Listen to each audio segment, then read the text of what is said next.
8th. And we're going to let some folks file on in here. And then if you don't mind, we'll all stand. I'll have the prayer and lead you in the Pledge of Allegiance.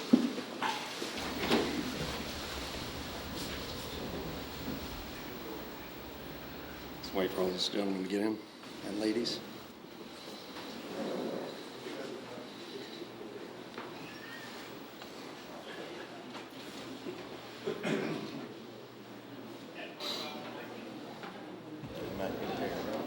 Might be more than we thought. It's good. Should be well protected.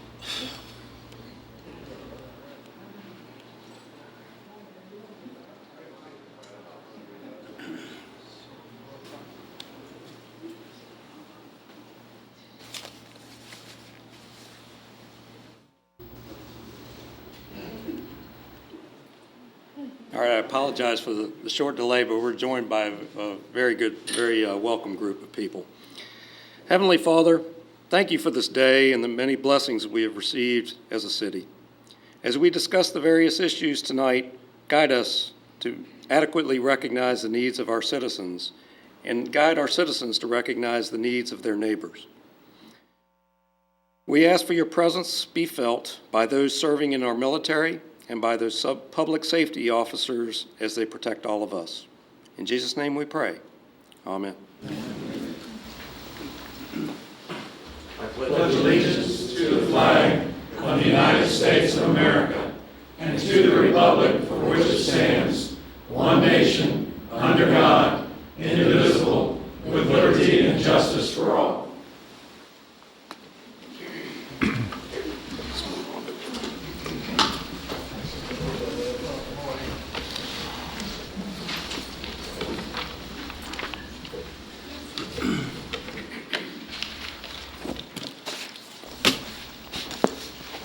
All right, Bob, I'm over at the podium. I don't know where you are. I see my chair up there.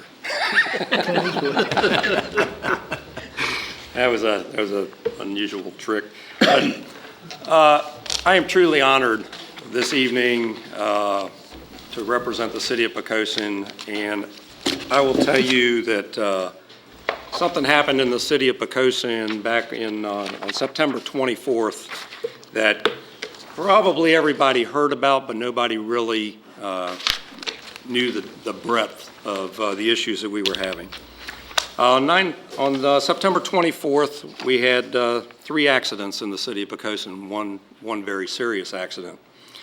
And I will tell you that I invited here tonight all of the organizations that were involved in servicing those 3 accidents, that came to the aid of the city of Poquoson, that came to the aid of 2 young women who were seriously injured, and they come from so many different places. I counted the number of people that were listed here tonight as 58 to help 2. And sometimes it just goes, oh, it's just the job. It is just the job.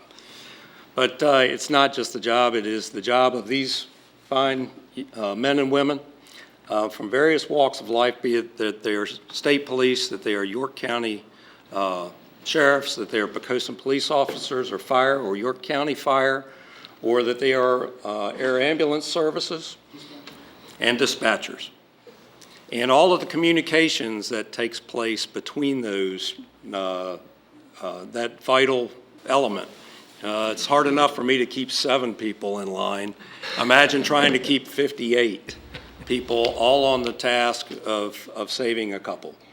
And so I just thought it went above and beyond, and I'm just going to read a sample letter. We have one for every organization that is represented here tonight.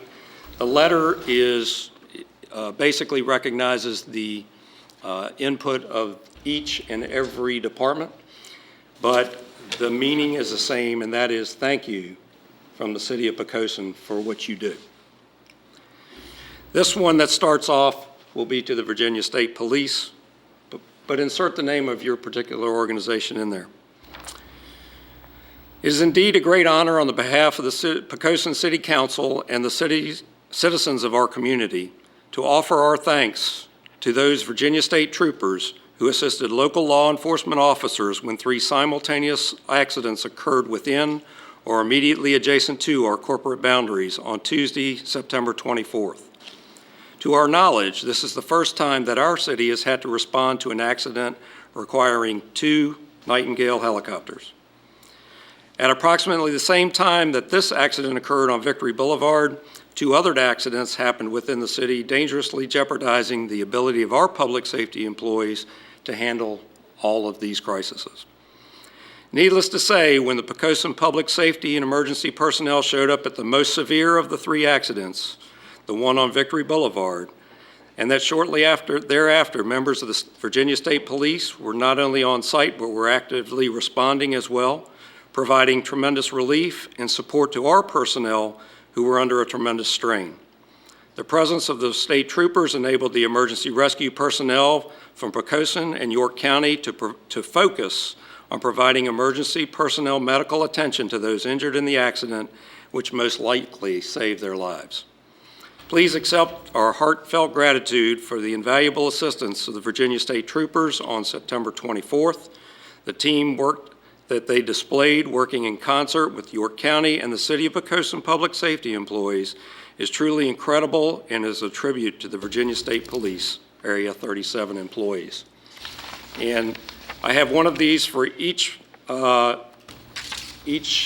functional department here. And the first is for the Virginia State Police, and I'm going to read, and I guess there's First Sergeant Kevin Barrack here, Barrack. If you will come and accept this, I'm sorry, sir. And this would be on for Sergeant Hubert A. Neely, Trooper Creston Alexander, Trooper Kenneth Palmer, and Trooper Christopher Garrett. Thank you, sir. Thank you.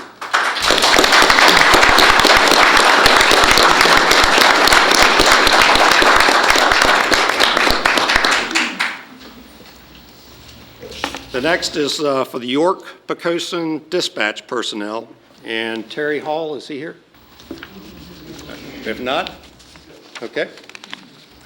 Dispatchers, thank you so much. Thank you, sir. Okay. Dispatchers involved that night, staff leader John Archibald, or the shift leader. Dispatchers were Mary Nelson, Brittany Fisher, Lisa Combs, Teresa Curry, Carrie Kirkwood, Wyman Young, Tracy Walton, Sharon Houston, Leanne Peterson, and Brian Lee.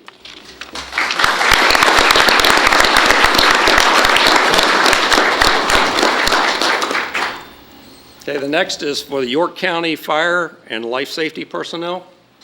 I'm looking for Steve Kopinski. I'll butcher you all before it's all over. Okay. Thank you, sir. Thank you for your.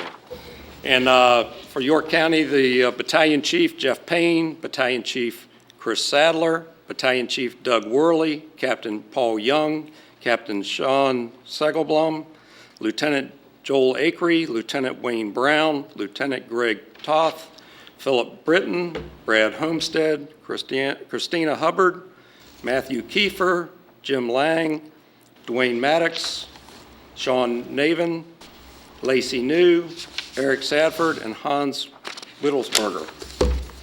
Thank you.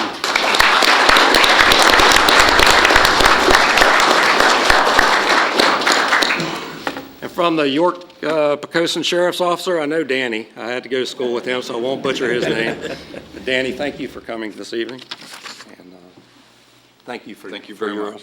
And from the York County Sheriff's Department, it was Deputy First Class Carl Phillips, Deputy First Class Eric Hart, Sergeant Bob Hickey, Captain Barry Holloway, and Deputy Bill Smith. So thank you.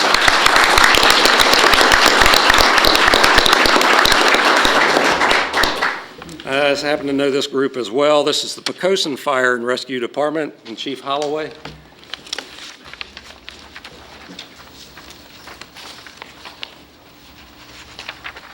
Thank you, Chief. Appreciate that.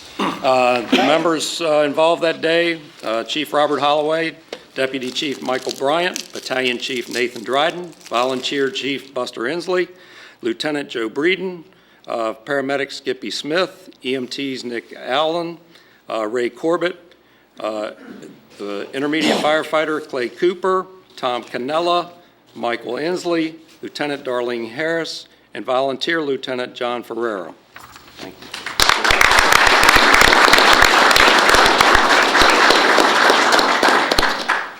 And finally, from the Poquoson Police Department, Cliff. Thank you. I appreciate that. And from the Poquoson Police Department, it was Chief Cliff Bowen, Captain Percy Ward, Lieutenant Craig Fahrenholt, Sergeant Dwayne Marlowe, Acting Corporal David Dixon, Officer Bobby Hicks, Officer Mark Rath, and Auxiliary Officer Matt Marlowe. Thank you.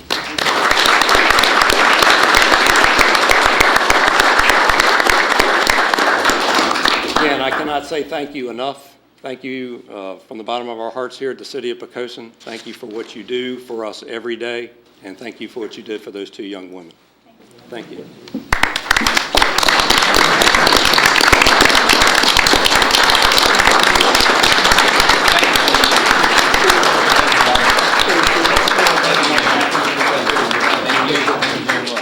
Thank you. Appreciate it.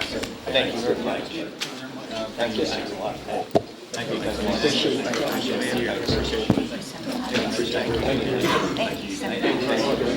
Thank you so much. Thank you, all of you. Thank you very much. Thank you. Good service. Yes, sir. A lot. Thank you. Thank you. Thank you very much. Thank you. Thank you. Thank you. Thank you very much. Thank you very much. Thank you. Thank you. Thank you. Thank you, sir. Thank you very much. Sheriff? Sorry, I just put you out. It's like because you got to say it. You didn't have to ask you. Thank you. Thank you. Thank you very much. Thanks for being investor neighbor. Thank you. Thank you. Thank you. Good work. Thanks, Percy.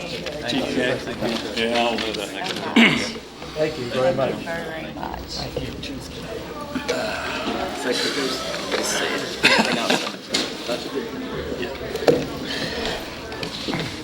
All right. Now we get on with the normal business, or the not so exciting business. This would be another special presentation. I'm sorry, I shouldn't have said that right before this one, because this one is just as important to us. And this is the city manager's recognition of new employees. Thank you, Mr. Mayor. It's my pleasure and honor to introduce 2 gentlemen to you tonight. They're both here. Good to see you, gentlemen. Both will be working in the department. Well, actually, they work in the Public Works Department as maintenance workers. Zachary Coyotes, please come forward, sir. And just, how about right there? Right here, Zach. Thanks. That was a trick. We're glad you're here. Good. Yeah, as you know, my name is Zachary Davis. I've lived here pretty much all my life, so very familiar with everything. But I just want to say, I mean, it's an honor to work with the city of Poquoson, so I'm very glad. Thank you. Well, thank you. And we're looking forward to working with you. We're very glad Thank you're you, here. Zachary. I think Teresa's going to tell you that the microphone's not on. Thank you, Zach. That would be the Appreciate second. it. As soon as we get the microphone on. Randy, can you give us Zachary's last name? What's that? I did not hear Zachary's. Coyotes. Coyotes. And I also am happy to introduce to you Matthew Lupo, who also will be working in Public Works. And tell us a little bit about yourself, Matthew. Hi, my name is Matthew Lupo. I was raised here in Poquoson, and I'm very grateful to now be a part of the Public Works Department. And that's about it. Welcome. Welcome, and we look forward to working with you also. Thank you both, gentlemen. You're welcome to stay, but if you would like to excuse yourself, that's okay too. That was also a trick question.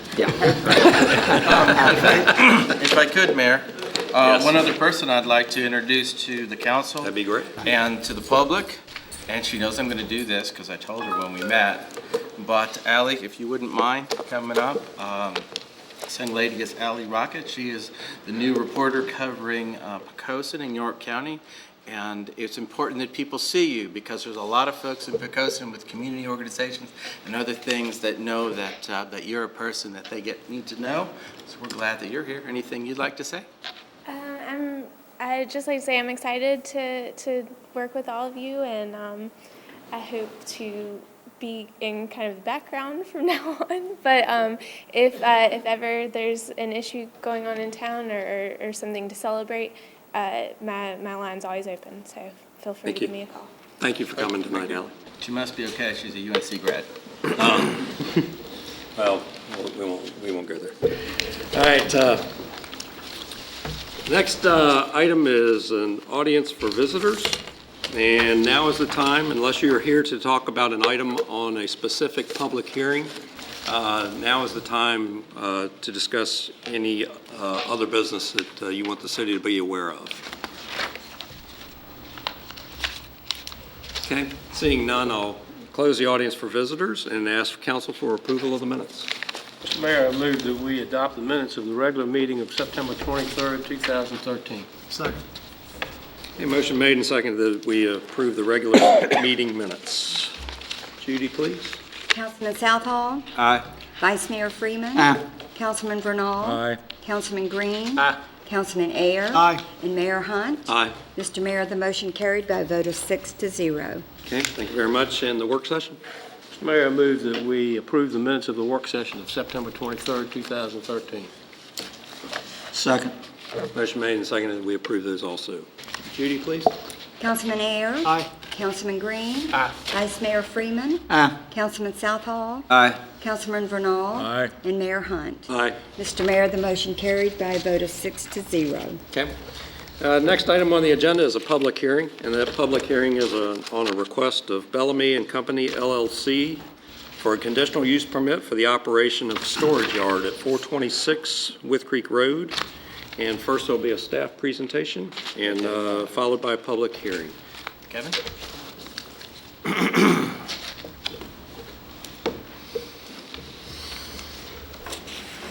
Thank you, Mayor, honorable members of council. We have received a conditional use permit application from Mr. Mark Bellamy and Company. This is for the property identified as 426 With Creek Road, commonly known around the community as Metro Market. The property is located on the northeast quadrant of the intersection of With Creek Road and Alpha Street. Consists of two parcels. Collectively, they consist of approximately 0.88 acres. The property is zoned B2, business commercial. It's directly across the street from Rite Aid, and just to the south of that is approximately 1 acre vacant parcel in the Poquoson Common Shopping Center. We've been here before, but we have a clause in our zoning ordinance that allows for any property owner within the city to petition the zoning administrator and ultimately city council for a use permit for a use that's not specifically permitted within their specified zoning district. In this case, a salvage yard, if you will, is not necessarily a permitted by right use or permitted use anywhere in the city. We advertise this as a storage yard. It's not technically a storage yard. We chose that because it's the closest use we have in our zoning ordinance to classify it. But a storage yard, we're familiar with those because recently we adopted language that allows for storage yards by right, provided they meet predetermined conditions. This doesn't fall into that criteria primarily because the items stored on the site, the miscellaneous storage, does not serve the gas station on the site, the gas station operations, or the convenience store. It's basically a collection of miscellaneous items. You can't really classify them as being of service to those. The applicant proposes keeping miscellaneous items outdoors on the property, primarily in the backyard area. These items do not necessarily support the gasoline or convenience store operations, as I mentioned. These items include boats, bird baths, propane tanks, trailers, household appliances, oil drums, and household goods. The applicant is seeking a conditional use permit to allow the keeping of these items. General notes, the use has been in operation for many years, and staff has been in communications with the owner to come into compliance with the zoning ordinance and city code, the property maintenance code in this case. However, it has never operated in accordance with the zoning ordinance or city code. Here's a picture. I have several pictures here. This is looking north across Alpha Street from what was formerly the O.J. Smith Building parking lot. Here's the same site, just a little zoomed in. You can see some of the items being kept. This is across the street. I believe this is right in front of the Rite Aid, close to the right-of-way, but I think I'm still in the Rite Aid parking lot. This would be looking east. It's also looking east. A zoomed-in picture. The Planning Commission did hold a public hearing on this item last week. We had 4 members present, and they voted unanimously to recommend denial by a vote of 4-0. Additionally, staff is not recommending approval of this application. However, if City Council does vote to approve the request, staff recommends that the following conditions be applied. Bear with me, these are lengthy conditions. I'll try to be as quick as possible. Condition number 1, all area used for storage purposes must be screened from public view on all sides by solid wood, vinyl, masonry fencing, or other material deemed appropriate by the zoning administrator, with a minimum height of no less than 6 feet. The fence shall be screened by a vegetated buffer of no less than 5 feet. This buffer must be vegetated with evergreens or shrubbery suitable for the purpose of screening and pursuant to Article 10, Section 10.8 of the City Zoning Ordinance. Screening shall be perpetually maintained in good condition to ensure that its intended purpose is accomplished. This is very similar to one of our storage yard predetermined conditions, slightly modified. In this case, I believe the buffer's less. Condition 2, all vehicles and equipment kept on the property shall be kept in good repair and working condition. The keeping of abandoned and/or unlicensed vehicles or equipment is prohibited. 3, the outdoor keeping of miscellaneous household items, including appliances, furniture, lawn equipment, landscaping materials, and automobile parts shall not be visible from adjoining properties. This is basically to ensure that stacking of these items is prohibited. Propane tanks shall be kept securely and in compliance with all local, state, and federal regulations, including all building code requirements. Removing items from the site for storage at other locations throughout the city shall be prohibited. The operation shall obtain all required local, state, and federal permits and/or licenses. Upon the discontinuance of such use for a contiguous period of 2 years or more, the conditional use permit shall become null and void. If at any time the operation is in violation of any local, state, or federal regulation, including the conditions set forth in this use permit, the city reserves the right to revoke the permit. And lastly, this use permit may be subject to renewal after a 3-year period. City Council may opt to renew this permit indefinitely through inaction, provided the business is operating in good standing and operating within all the above outlined conditions. With that being said, I can answer any questions you may have. Questions of council? Okay, I've got a couple. Okay. You dwelled a little bit on that it doesn't meet the requirements of our storage yard ordinance. Can you tell me exactly why it doesn't? We define a storage yard as the keeping of items that support the business on the property. In this case, it's just kind of a miscellaneous keeping of various items that do not support the actual operation on site. So some of the things in the request, some of the things are supported by the business and others are not, in the list that you read? Yes. Okay. Of those things, what today, by our existing ordinances, is allowed to be kept on site? The only things that I'm familiar with that are kept on site that I believe are sold out of that building, propane tanks. Other than that, any of the other listed materials that he wishes to keep, I don't believe the actual operation supports that. Okay, so oil storage tanks, stuff that are in keeping with the property and. Yeah. Things that would be service station. pertinent to the operation of a gasoline business or convenience store. Okay. All right. That's all I've got. Anybody else have any follow-up on that? Okay. Thanks. All right, thank you.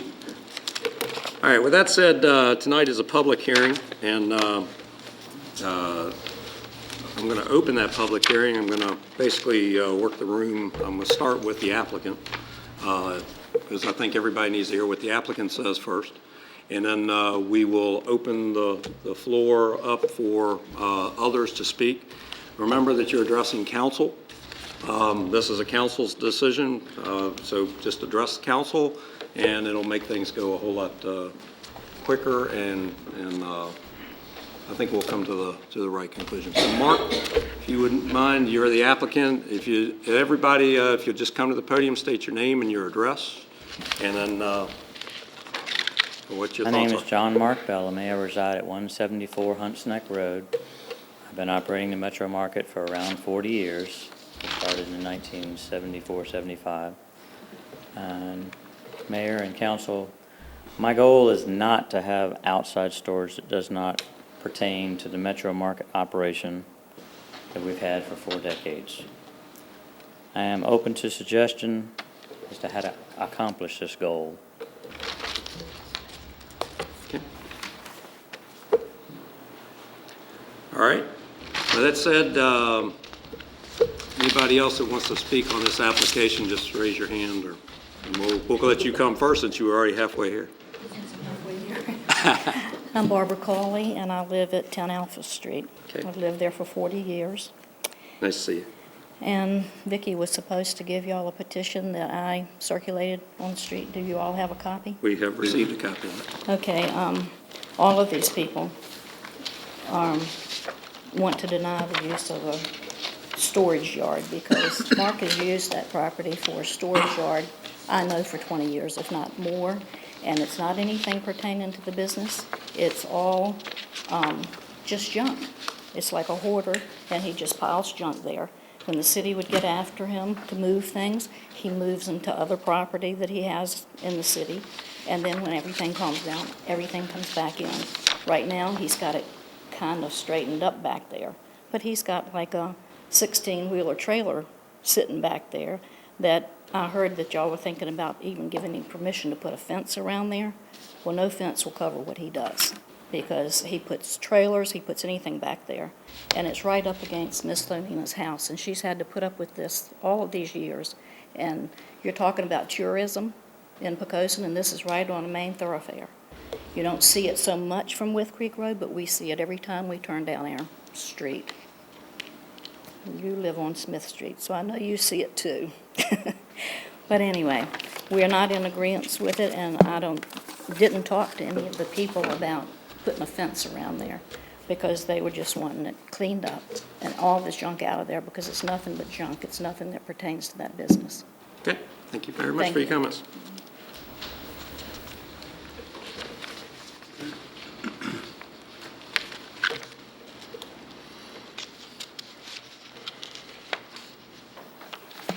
I'm Virginia Slonina, and I live at number 1 Alpha Street. We built our home down here in 1958, and we've lived at this address for 55 years. I'm here to speak not only for myself, but for other residents of Alpha Street. For more than 40 years now, we have had many issues with Mr. Bellamy's junkyard. The city has taken him to court several times. The judge would tell Mr. Bellamy what he should do. However, it was never done. There was never seemed to be any follow-up to his appearances. He has a number of junk cars currently without current license. At least they were until about 10 days ago. And then 10 days ago, he put license on them. You would have to really walk the property to find out what all's there and whatever doesn't go with the business. You would have to walk the property to see how many codes he has been violating. Poquoson's a great city, and people come here to dine, shop, and to enjoy the many activities on the water. Many people along With Creek Road have cleaned up and painted in order to beautify the entrance to our city. When you get to With Creek Road, they are hit with an eyesore. Many people have wanted to go to Channel 10 on your side to see what they could do. However, we would rather keep our dirty laundry in the city. I'm 91 years old and have survived these many years, and I hope I will be here for a few more years. The other residents of Alpha Street are younger, and they've got 20 to 30 years more to enjoy their homes. Therefore, I hope this condition can be taken care of for them.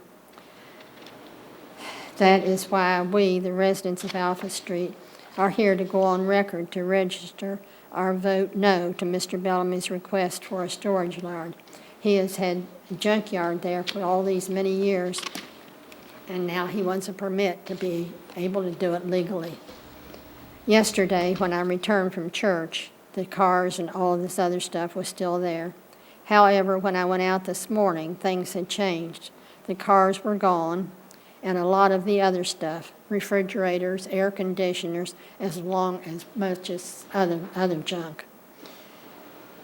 I feel that if he is given this permit, these things will all return. That's why we must say no to our vote for his permit. Thank you. Thank you, ma'am. Anyone else? Okay, seeing no one else, I'll close the public hearing and for consideration by council. And if I could, I'd like to ask one follow-up question to Kevin. You can come up here, Kevin.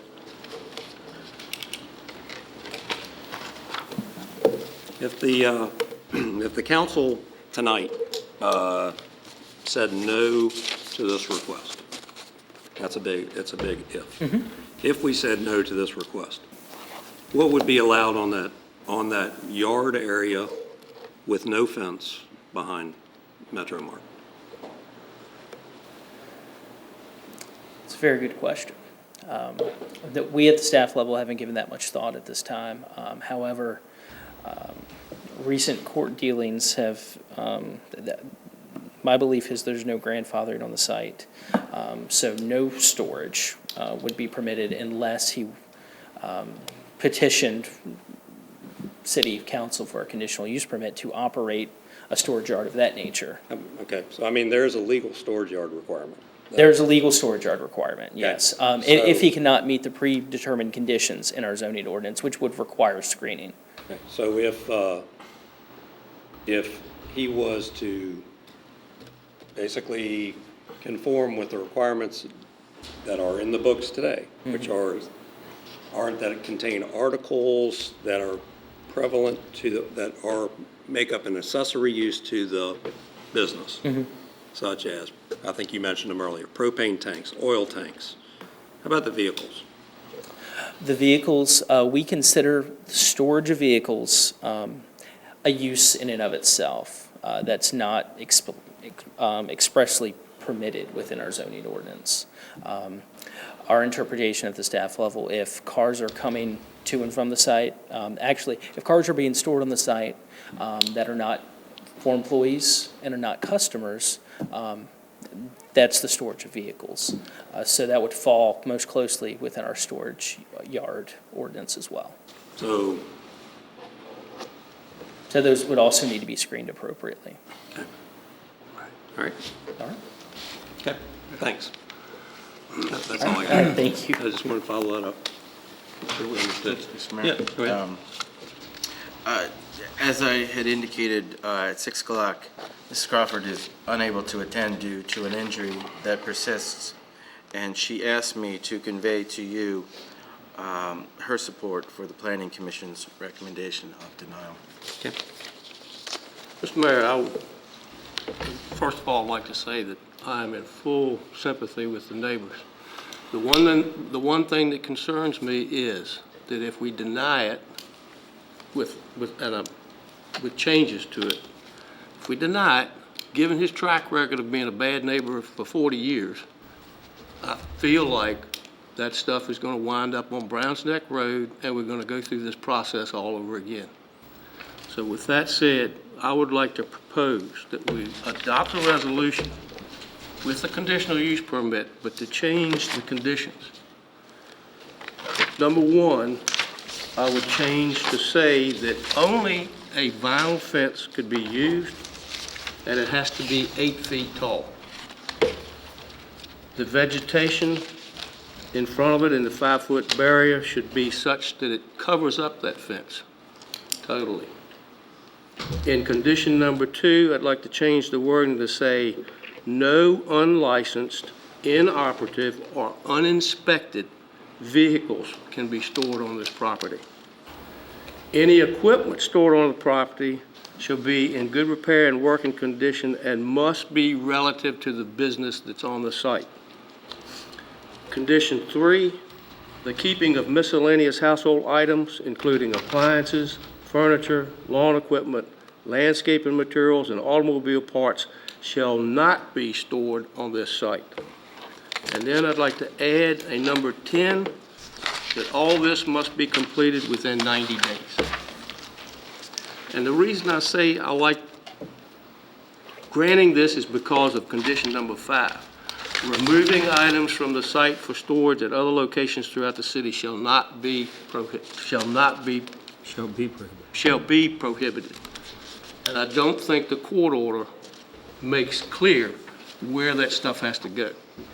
It probably has to leave that site, and I guarantee you it's going to wind up at Browns Neck Road. And we're going to be doing this all over again. So that's my motion. Okay. Can I make a suggestion, and you can consider this? Yeah. Because what we've got in council chambers tonight, the applicant, who's probably heard that for the first time. We have the neighbors who've heard that for the first time. Can we also postpone to the next meeting so that they can take those conditions into consideration, and that gives them time for them to let us know what they think, from both sides. Well, I'm okay to move forward tonight. I just don't want to feel like, the planning commission said this, council made some quick adaptations and approved it. I think what you're saying there makes perfect sense. If you're going to do that, then I would feel more comfortable saying, let's make this proposal to the planning commission, let them review it one more time and come back to us, if this makes a difference to what they suggest. But I'm really concerned that if we just deny it, we're going to be looking at this stuff somewhere else. I agree. Well, we have a motion on the floor. Second. And a second. What was that motion, including sending it back to the planning commission for further review? No, the motion, I asked for consideration of that. He didn't follow through, and I'm good with that. So the motion stands that we would approve the resolution with those changes. And if the rest of the council wants to send this back to the planning commission, I'll modify my motion to do that. Well, I think we have a motion made and seconded, and what I think now is we basically, now it's open discussion for council, and if we feel like we want to make that motion, then we need to make that clear in our comments. Okay? Can we clarify the motion? Yeah. Yes. Go ahead. Judy, can you? I can't read his motion. The motion is to approve this with the changes that it has to be a vinyl fence. It has to be 8 feet tall. The vegetation in the 5-foot buffer has to be so that it covers that fence. Condition number 2 is reworded in that no unlicensed, inoperative, or uninspected vehicles can be stored on the property. Any equipment kept on the property should be kept in good repair and working condition and must be relative to the business on the site. The third condition would be changed to say that the keeping of miscellaneous household items, including appliances, furniture, lawn equipment, landscaping materials, and automobile parts, shall not be stored on the site. And an additional condition, number 10, that all this must be completed within 90 days. There was nothing in there about inspection requirements? Yes. He said, go back on your vehicle thing one more time. Okay, no unlicensed, No, I meant of the storage. inoperative. Well, that's just part of normal business. Yeah, the city would have to inspect it. Do they inspect storage yards now on a regular basis? We inspect any property in which there's a zoning complaint. With a complaint?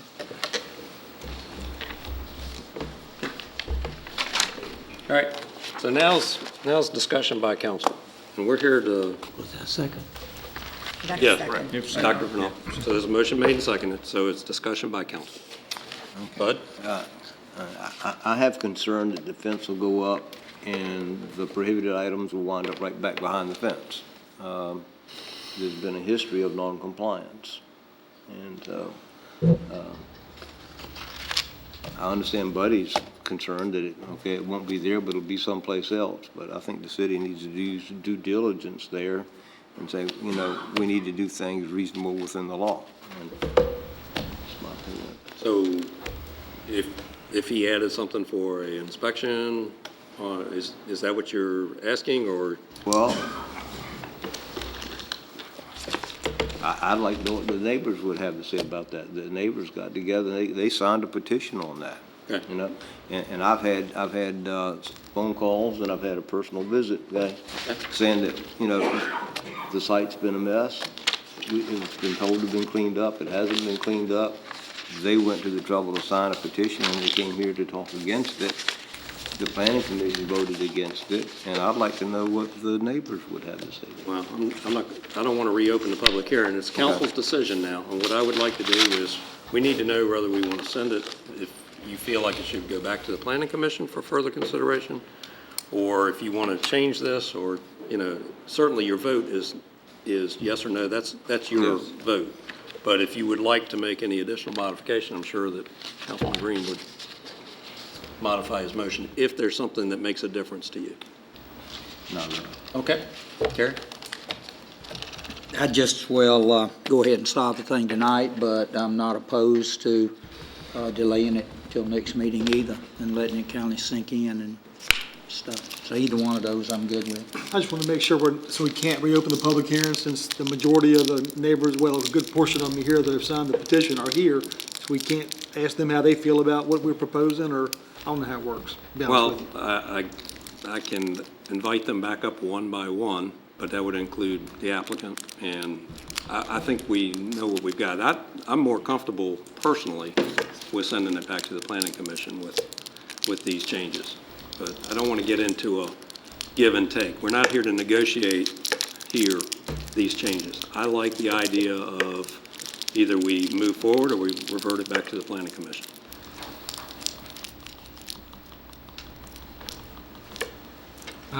Item 5 clearly addresses the removing of items to other sites in the city, and I think that would be, since that is a concern, I think that would be a critical thing for staff to keep a close eye on, and certainly prevent that from happening, because that certainly would negate the value of the motion. Yeah. So you're saying item 5 is a driver for you? Yeah, to me, that's a very critical thing, that we could not move items from that location to another in the city. Okay. I'm just wondering, like I said, we have a motion made and seconded. Do you want to are you ready to take a vote on that? Well, let me ask the question, Randy, when we pass something like this, wouldn't the staff have to inspect this to make sure these conditions are met? The answer to that's yes. I mean, we would, but no, I'll defer to Wayne if he's got a contrary opinion, but once it comes into conformance, then it would be like any other property. If we can't see it from the public right away because it's on the other side of a fence, unless we have a very specific information which would allow us to go on, we review properties from the public right of way, or from other properties for which we've been given permission, if the landowner chooses to not give us permission.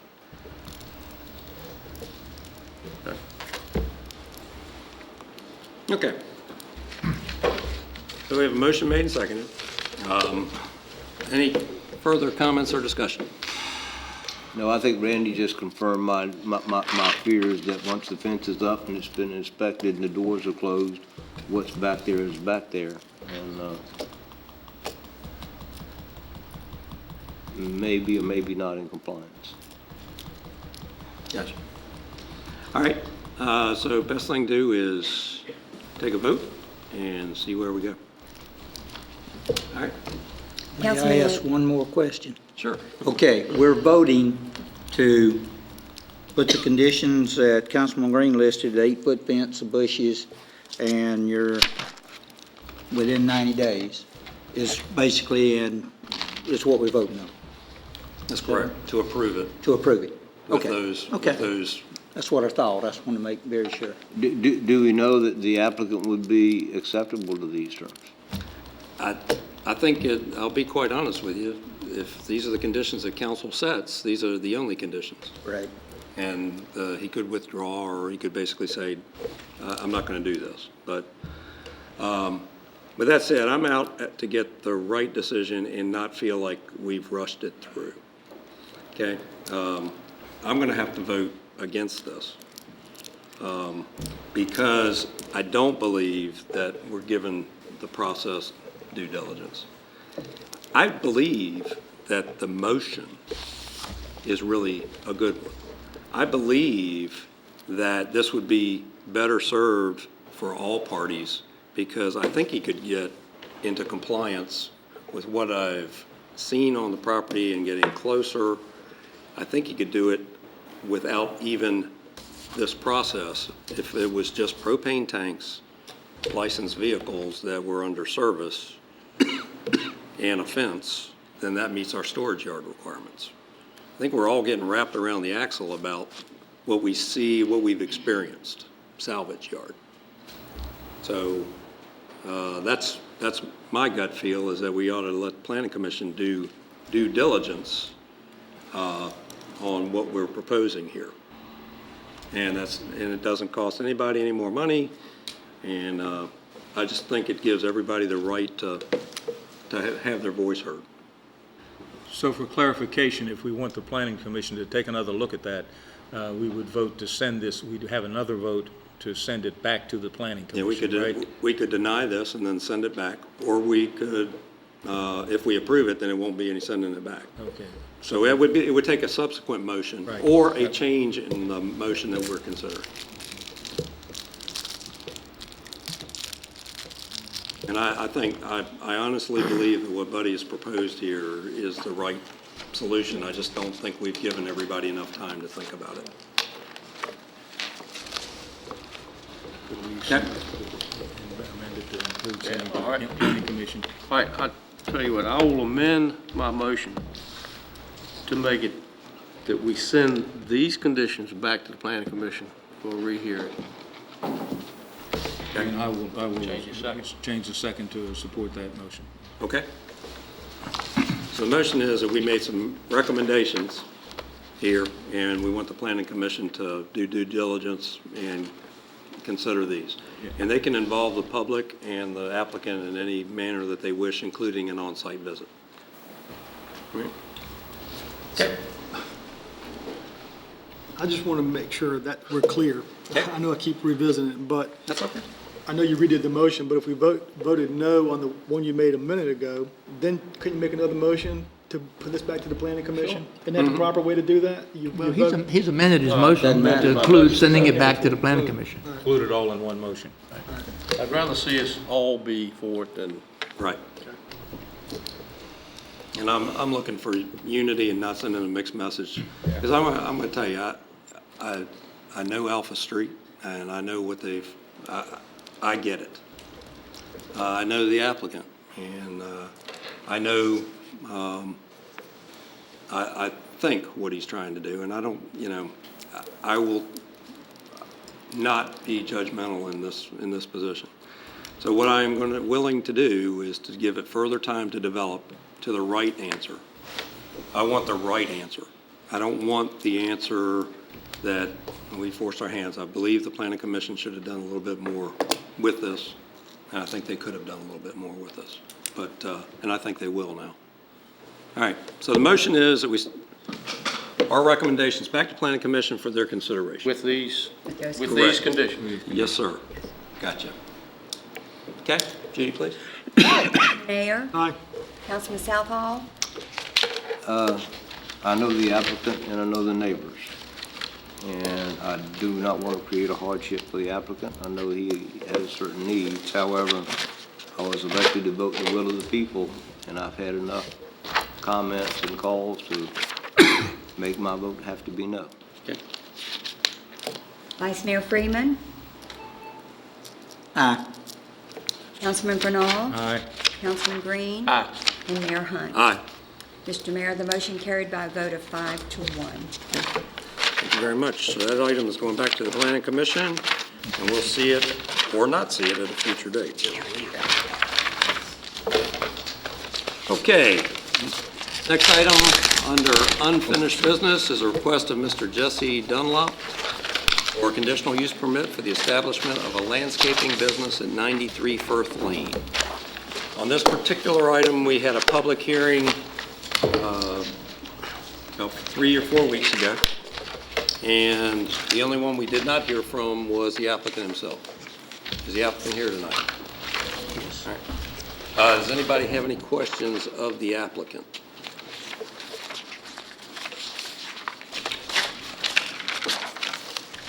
Okay. All right. All right. Anybody prepared to move forward with this request? Mr. Mayor, I'd like to make a motion with amendments, a resolution approving a conditional use permit for the establishment of operating a landscaping business at 93 Firth Lane with the following amendments. Number 2, hours of operation shall be 8 to 6 on Saturday, noon to 5 on Sunday. Add number 11, commercial waste cans cannot border any adjacent properties and to be centrally located at 93 Firth Lane and fenced in on 3 sides. And no retail commercial traffic allowed on Firth Lane whatsoever. Okay, that's a motion. Is there a second?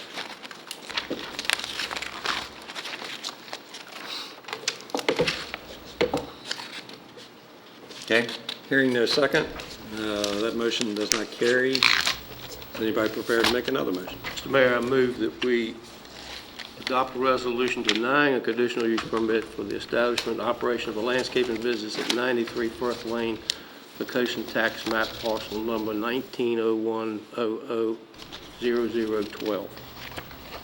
Second. Okay, motion made and seconded that we deny the conditional use permit. Questions or conversation? Well, I'd just like to explain why. Okay. I mean, to me, this goes way beyond a conditional use permit. This is actually a rezoning. We're sticking a business right in the middle of all around it residential. And I can tell you that when they dump the dumpsters at the marina, at York Haven Marina, at the Bellamy's on the end of Browns Neck, I hear it every time. It's like a train wreck. And they always do it at 5:30 or 6 o'clock in the morning. And I just don't think this kind of operation belongs in the middle of a residential area. You're gonna have trucks coming in and out, all of his employees gonna be parked there. You know, if he wanted to just run his office out of his house, I'm fine with that. But I just don't believe this heavy an operation belongs in the middle of a residential area. I wish this council had been there for the last 14 years because I lived beside, I think it's a heavier duty type construction for 14 years at the same property than this guy is proposing. That's why I made the motion I made. I've lived beside a whole lot heavier than what he's proposing, and I think he could live by those amendments. Like I said, I've been there. I have a few comments. I think that if the operations were to run from the house, that would be fine. If the business were to run from the house, that would be fine. If you move the operations over to business property across the street in the big woods or someplace else, so that the operations themselves would not be in the middle of a residential area, that might be acceptable. But we just approved properties to build new townhomes in that area, okay? And to have this kind of business with dump trucks and heavy dirt moving equipment and that kind of thing, working 7 days a week in the middle of an area where we just approved new construction, I think the inhabitants of the new building might not like that at all, and I think the builder may change his mind about building. And so I don't know that, but that would be my concerns. And so, again, I'm like Buddy, it would be rezoning that area, not just allowing a conditional use permit. Okay, fair enough. Any other questions or comments? Now we have a motion to deny. Okay. Second. It's made and seconded. All right, Judy, please. Councilman Green? Aye. Councilman Vernal? Aye. Councilman Ayer? No. Councilman Southall? Aye. Vice Mayor Freeman? No. And Mayor Hunt? Aye. Mr. Mayor, the motion carried by a vote of 4-2. Okay.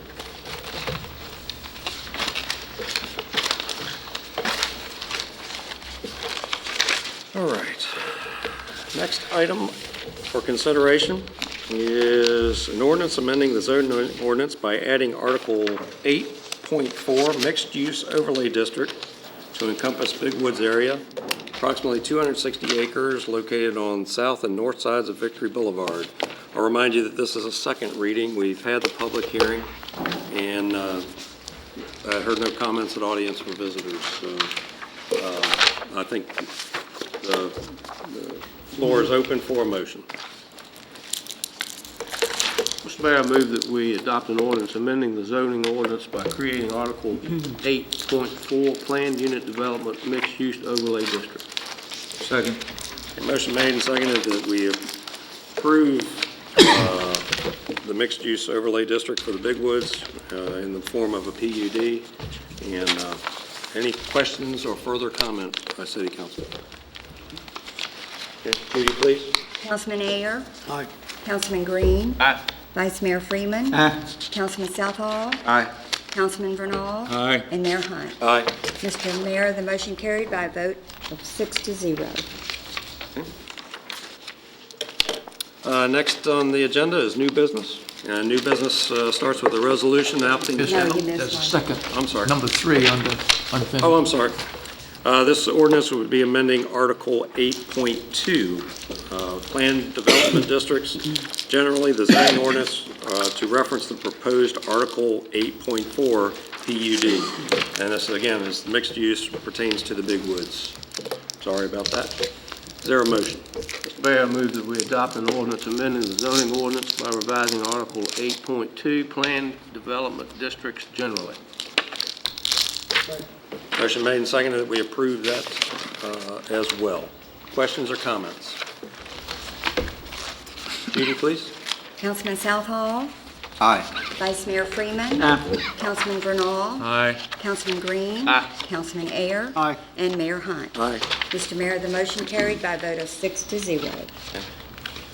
Now under new business, a resolution opting out of the Virginia Local Disability Program.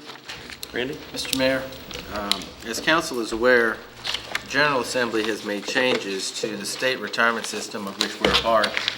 And the most recent set of changes goes into effect for employees that become eligible to participate in the state retirement system on or after January 1st, 2014, the exception of public safety employees, which are not subject to this change. When this change was made, part of it was that localities were given a limited window to make an irrevocable choice on how they wanted to proceed with the disability portion of this plan. There's essentially a state plan, and your choice is to either say yes, we want to stay with VRS, with no then option to do anything different in the future, or to make a choice to say no. We're going to go to the private insurance market. And I asked Judy to work to take the lead on this issue because it's an important issue that affects our employees. Teresa worked with her, Robin worked with her, our insurance advisor worked with us, and I'm going to let her talk about it. But essentially, they had a heck of a task because they were writing this, not our folks, but the folks we're working with, were writing this as they went against a very aggressive deadline. Plan changes were in a constant state.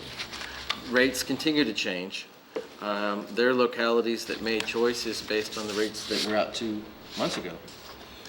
Within the last 2 weeks, there have been significant changes on both sides.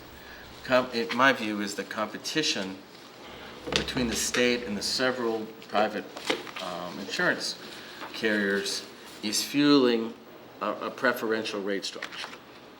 And I think to skip ahead to the end, one of the reasons that I think we ought to opt out, one is that they're real close, but once the state becomes a monopoly and not subject to competition, we have no idea that that rate structure will hold. On the private side, there are multiple firms that provide this. So I'd like it, if you would, to allow Judy to sort of walk through what this is, what the choices are that we had to make, and ultimately the other factors that also supported that recommendation that we opt out.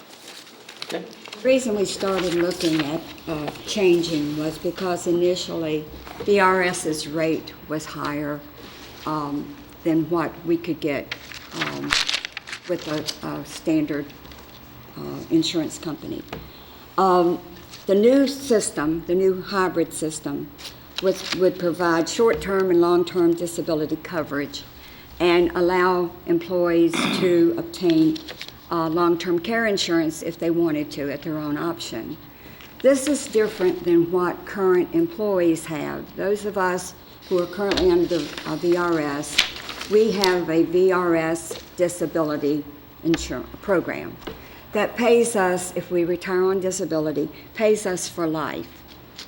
This hybrid plan, short-term and long-term disability coverage, has a term limit to it, at which time it expires, and then employees have no further income beyond that point. I felt that was very important. When I compared the two, I felt that we were really not being fair to our future employees, that we've always looked out for our employees, and that's the most important thing. Mr. Wheeler says cost is a factor, but it's not the most important factor. The most important factor is taking care of employees. So looking at that, we started looking with our risk consultant at the various insurance programs that were being offered, and there were many. And our risk consultant went through every one of them to make sure that they were code compliant, complied with the state code, and that they were comparable with what we already had. And the majority of them were not. In fact, when we first started the process, the standard insurance company was the only one that was totally compliant and totally within comparable to what we had. The only thing they were missing, one of the things they were missing, was they were not providing any income for our employees after the disability part. So I went to them and said, how can you say that this is comparable to what I have if we don't have something in there for the employees? Would you consider offering a long-term care part to your insurance? They came back with what they called I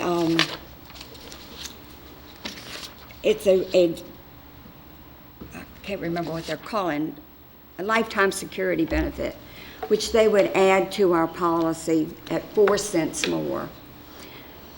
So when we first started, this plan was much lower than VRS, even with adding this additional extended disability, that extra 4 cents.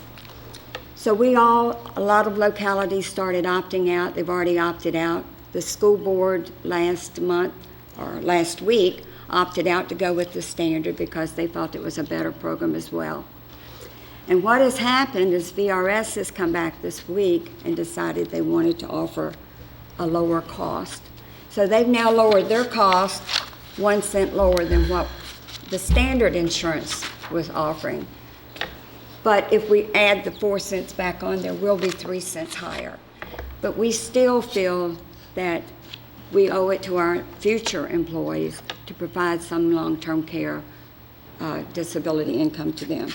And for those reasons, we really believe that we should opt out of this system. It will give us an option after a 3-year period that we'll be in with a larger group of localities that have opted out, and we will be able to have more competition in the market.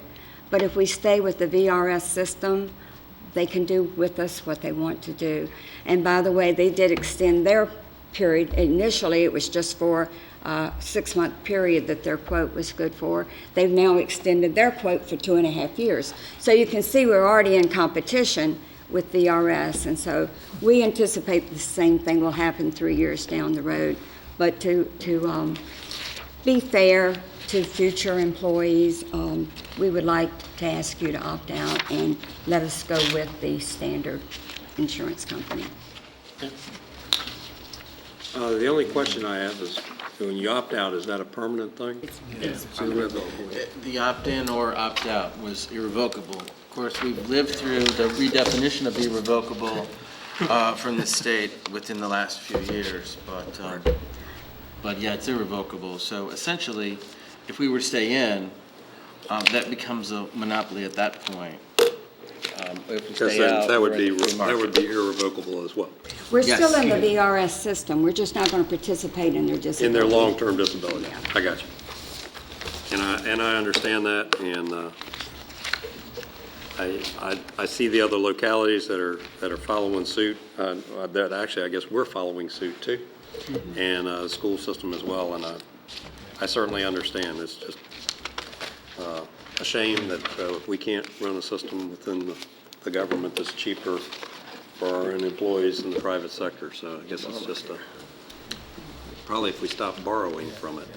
Is this a benefit paid for employees, or does it come from individual employees? Cost? The cost, I think, is employer Cost, Okay. So is there a motion on this? Mr. Mayor, I move that we adopt a resolution of irrevocable election not to participate in the Virginia Local Disability Program. Second. Motion made and seconded that we approve this resolution. And any questions or comments of council? Okay, Judy, please. Councilman Ayer. Aye. Councilman Green. Aye. Vice Mayor Freeman. Aye. Councilman Southall. Aye. Councilman Bernal. Aye. And Mayor Hunt. Aye. Mr. Mayor, the motion carried by a vote of 6-0. Okay. Next would be a resolution authorizing the advertisement for bids for lease and/or purchase of Big Woods property, tax map parcel number 27, TAC 01, TAC 00, TAC 0001. Also most commonly referred to by us as the Phillips piece of property that we've owned for some time and that we had bids on before. I'm going to introduce this one, and then Randy can follow up with what I leave out. But we did receive a bid, as council will recall, and we did not like the terms of the deal, and this is in hopes of receiving another bid. Randy, did I miss anything? No, but could I amplify a point or two? Absolutely. The process that the city council had authorized previously, this was a couple of months ago, was to solicit public bids. I'll explain how that process works in a minute. We did receive, at that time, we had at least 2 interested parties. One bid, and that you'll recall, asked you to postpone for a while to allow him some additional time to work through a potential additional option he was looking at.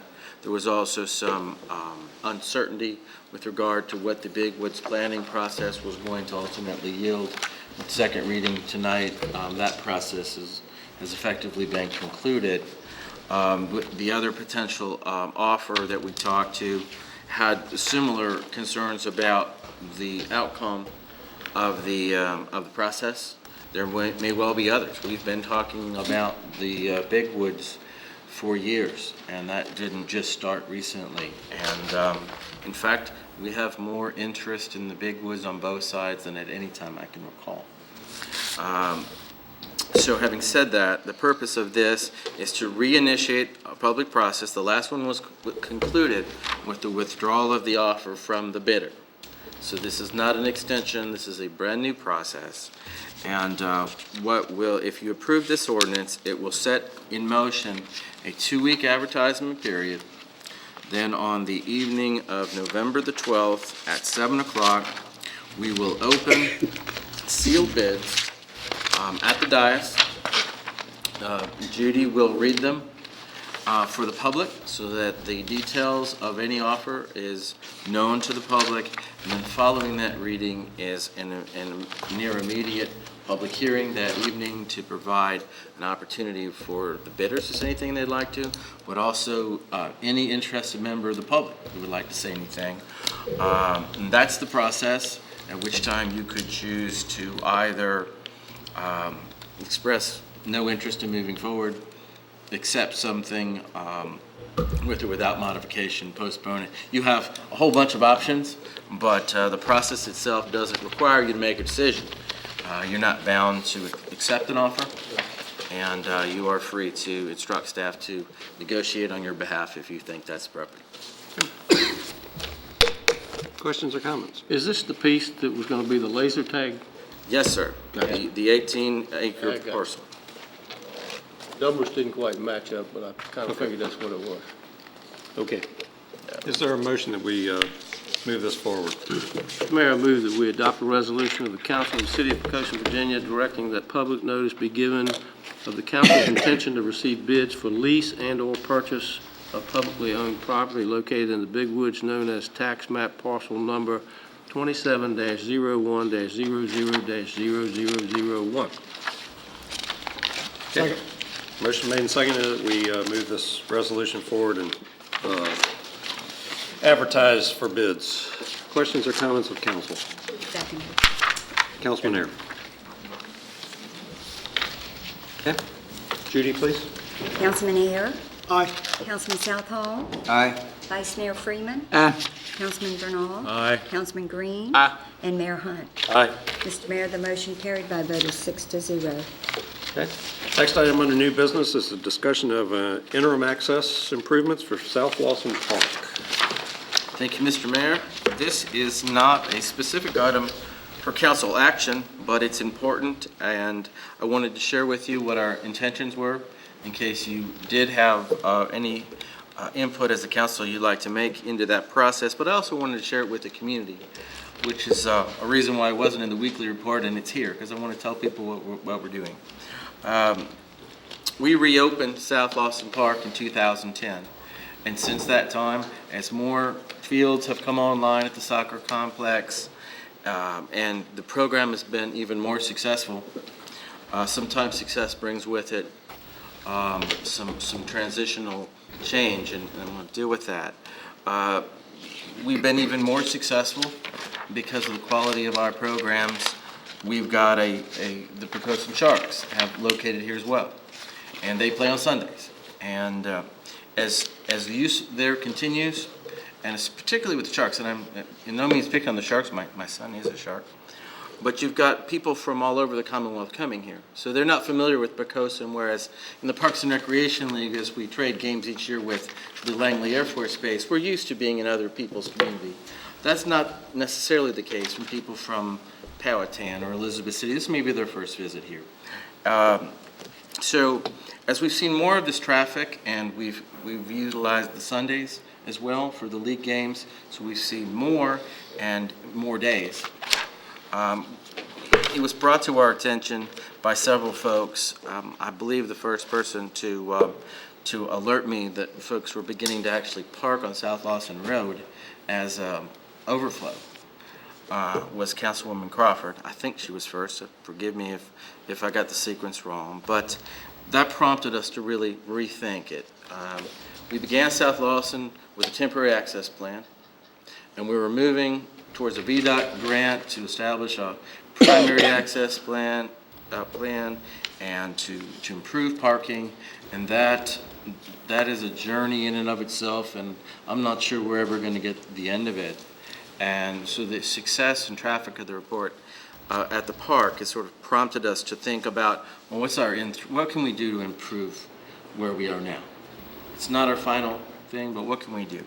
We know we have the secondary access point, or will be the primary access point off Poquoson Avenue. And what we're proposing to do is to use VDOT highway maintenance funds to fix the entrance, the apron, to state standards, and then using Tom Jones' ingenuity and his folks and a little bit of their budget to regrade if necessary, put some more gravel in there, and essentially, by the time the next season starts, effectively shift the normal access point over there. We won't abandon completely the other one, but we'll say the normal one. If there's a problem with that one, we may need to shift. But the main entrance, the one that would be open, because you recall the other one's gated, would shift to that Poquoson Avenue site. I would note for you that already the folks are using that road as reliever parking. There's a great deal of traffic. It just now comes through South Lawson, goes through the parking lot and down the gravel road. This would essentially reverse that. We'd like to do it in such a way with enough time before the next season so that the coaches, the parents, and the organizations can be notified, signage too, but really that notification to parents and participants of what the new access point is.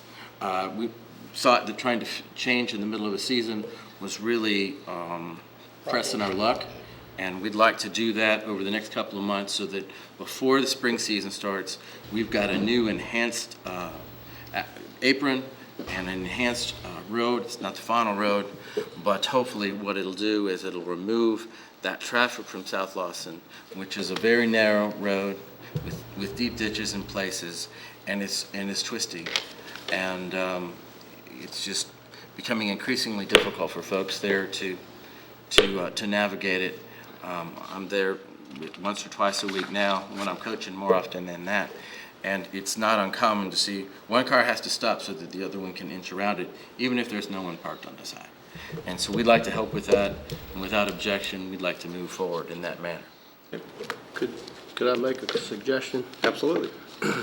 When you put this gravel down, I would suggest that you put the gravel deep enough that you're in the what's going to be the permanent roadway, and that it's deep enough that when you do the permanent roadway, we're not throwing that gravel away. You can leave it right there, and you'll be running on it for a year or so.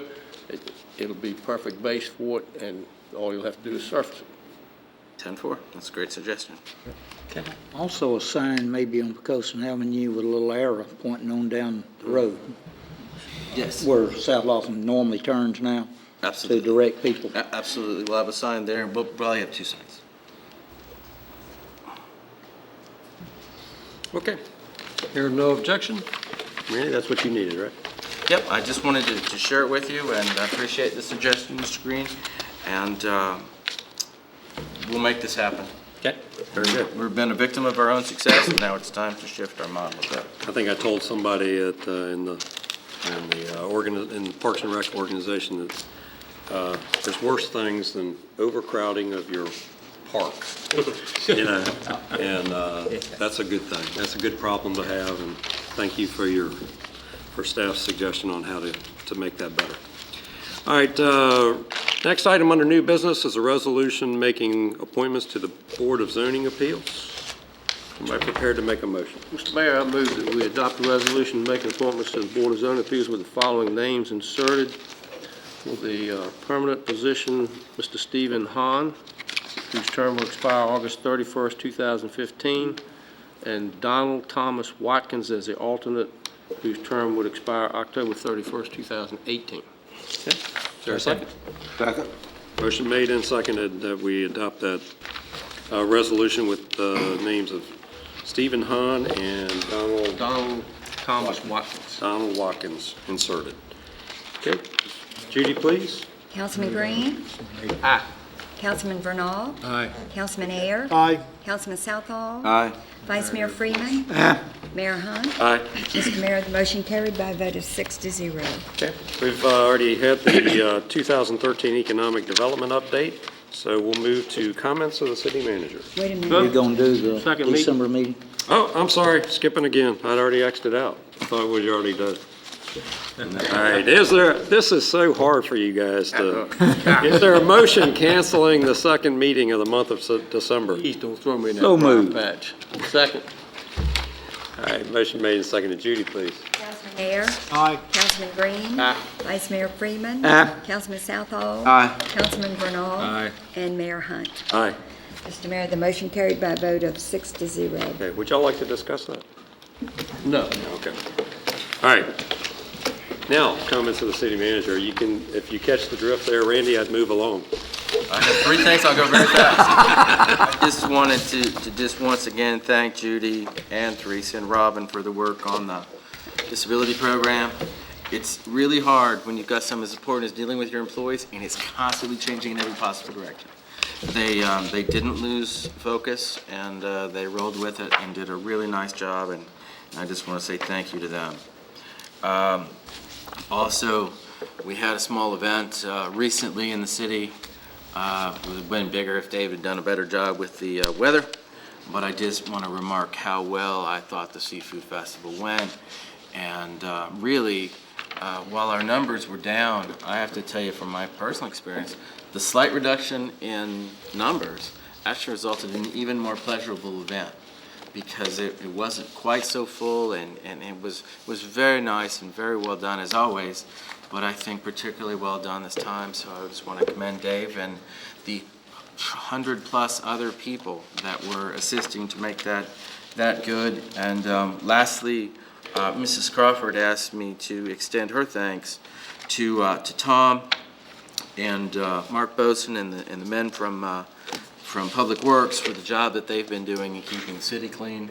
You know, we show off our community always, but Seafood Festival particularly, and not only did they do a great job then and leading up to then, but during that same weekend, which we normally would have had a drop-off here at City Hall, it was canceled and appropriately advertised, but 2+ debris trucks worth of material were left here anyway. So in addition to working through the festival Monday morning, they were hard at it, cleaning this area up so that we would be open for business and ready to go on Monday. And lastly, her comment, which echoes comments I've heard from you and my own experience as well, is just how much our employees that work that drop-off really go out of their way to assist people. They do way beyond what you would expect, and that's because they're exceptional people. And I completely agree with her comments, and I appreciate the fact that she forwarded them to me. And that's all I have, sir. Okay, thank you very much. Council directives. Bud? Okay, I'd like to second all the comments that Randy just made and welcome our new employees Zachary and Matthew to the city of Poquoson, and welcome Ally to the city of Poquoson. Mr. Vice Mayor. Just again, what Randy said, plus his favorite statement about the way this city operates is set up on magic, not on an operational schedule. And that's because of the employees and how well they work together to get stuff done. So, just want to thank everybody. Okay, Councilman Ayer. Just echoing what everyone else said, and Dave and Debbie and your whole crew at the Seafood Festival. And the new iPhone app is phenomenal. I got a hold of that right away, and I really like that. And just we got a lot of new business. We just opened. Charity was here telling us a lot about what we've done economic development wise. And tell your friends, it's not so much a secret anymore, but we got a lot to offer out here in Poquoson now. Councilman Green. I'd like to congratulate the Poquoson High School Band on being the grand champion of the War Hill Classic Band Competition in Williamsburg. They did an outstanding job, got quite a few awards, and were deemed to be the grand champion of the whole thing. So congratulations to the Poquoson High School Band. And I'd like to publicly thank the Poquoson Women's Club for their great help at the food bank last week. It went very smooth, and appreciate their help. Councilman Vernal.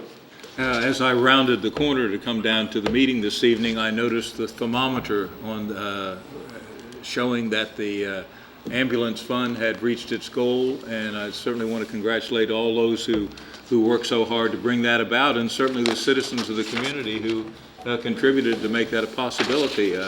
I've recently had a very close experience with that service, so I'm very pleased that to see that was attained, and I'm sure it's another example of the citizens working together for the betterment of the city.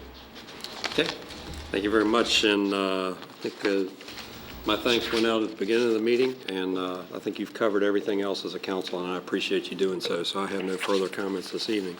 We do have a closed session, however, and that closed session is pursuant to Section 2.2, 3711A, subparent 3 of the Code of Virginia to discuss and consider the disposition of publicly held real property, and this would be on a tower proposal and a drainage easement. So moved. Second. Motion made and seconded. We go into closed session. Judy, please. Councilman Southall. Aye. Vice Mayor Freeman. Aye. Councilman Vernal. Aye. Councilman Green. Aye. Councilman Ayer. Aye. And Mayor Hunt. Aye. Mr. Mayor, the motion carried by a vote of 6-0. Okay, thank you very much. Do you remember Bill Tommy Watson, longtime member of City Council?